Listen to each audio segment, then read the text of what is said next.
changé les choses et qui ont changé des histoires de peuples et de personnes. Alors, quel est ce secret ? Je voudrais te parler aujourd'hui de quelque chose qui ne nous fait pas plaisir du tout à entendre. Quand on parle de l'annonce de l'Évangile, on aimerait plus entendre les percées, les choses glorieuses qui se manifestent, les réussites extraordinaires. Mais j'aimerais reprendre la Bible pour regarder le vécu de certaines personnes. J'aimerais prendre l'histoire de Jacob. Jacob, dans ce désert où il était en train de errer pour en fait trouver un peu le sens de sa vie, alors qu'il venait de voler l'héritage de son frère, eh bien Dieu descend et lui donne une vision dans la nuit avec le ciel ouvert, les anges qui montent et qui descendent. Et plus tard, il se battra même contre Jésus toute une nuit entière. J'aimerais aussi te parler de ce Moïse qui est dans le désert et qui est là en train de garder des moutons, en exil maintenant depuis plusieurs dizaines d'années, alors qu'il avait connu le faste de la cour du roi du Pharaon. Et j'aimerais également te parler de ce jeune berger, David, qui était là, simple, humble de cœur, avec certainement très peu de biens et qui a permis en fait à toute une nation à devenir quelqu'un d'extraordinaire. Et pour conclure, j'aimerais te parler du sauveur de ce monde qui est né dans une simple étable bergerie et qui a tout changé. L'humilité est souvent le démarrage d'une vie extraordinaire. Et ces exemples que je viens de vous partager sont des exemples de gens qui ont commencé avec tellement peu de choses. J'aimerais reprendre également l'exemple de Ruth. Ruth est restée fidèle. Elle a souhaité rester avec sa belle-mère et rester dans la pauvreté. Et pourtant, l'histoire de Ruth est extraordinaire puisqu'elle est rentrée dans la lignée directe de ceux qui verront Jésus-Christ venir. J'aimerais te dire que l'humilité est une chose qui ne s'invente pas. Elle se construit, elle se travaille dans notre cœur. Elle se construit quand on comprend que nous servons le Dieu qui a créé l'univers entier et qui continue à le tenir dans la main. Elle prend naissance quand tu comprends que toi, dans cet univers entier que Dieu tient dans sa main, tu es quelque part dedans. Mais que Dieu a le regard sur toi, parce qu'il t'aime toi. Que tu prennes conscience que la vie n'est pas simplement ce que tu vois autour de toi, mais est bien plus grand que toi.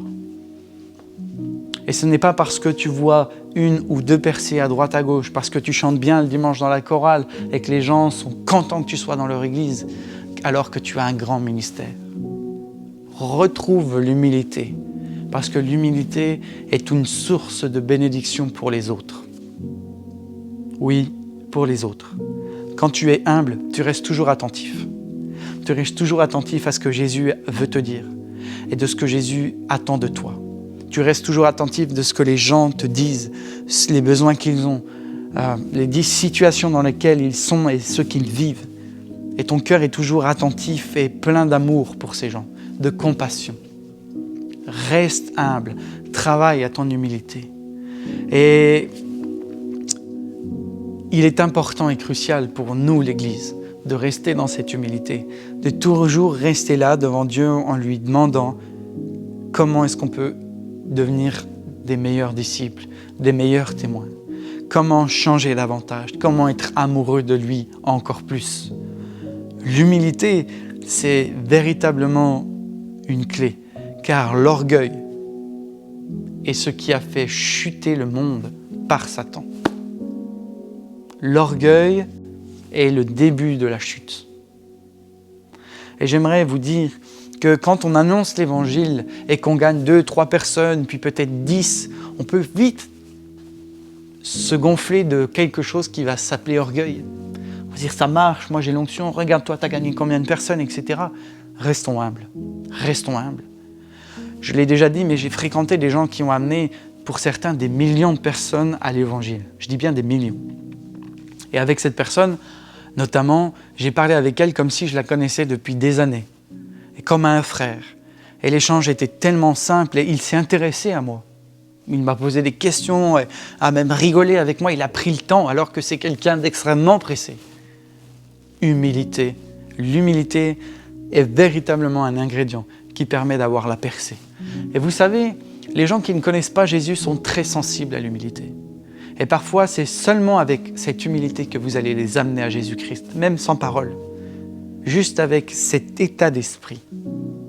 Alors, pour annoncer l'Évangile, un des conseils que je donnerais, c'est de cultiver cette humilité.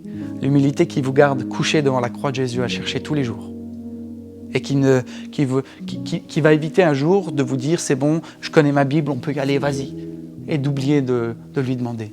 Je reprendrai un passage comme ça qui me vient de Saül, qui n'attend pas le sacrificateur avant la bataille et qui prend la décision d'allumer l'autel à la place de celui qui devait le faire.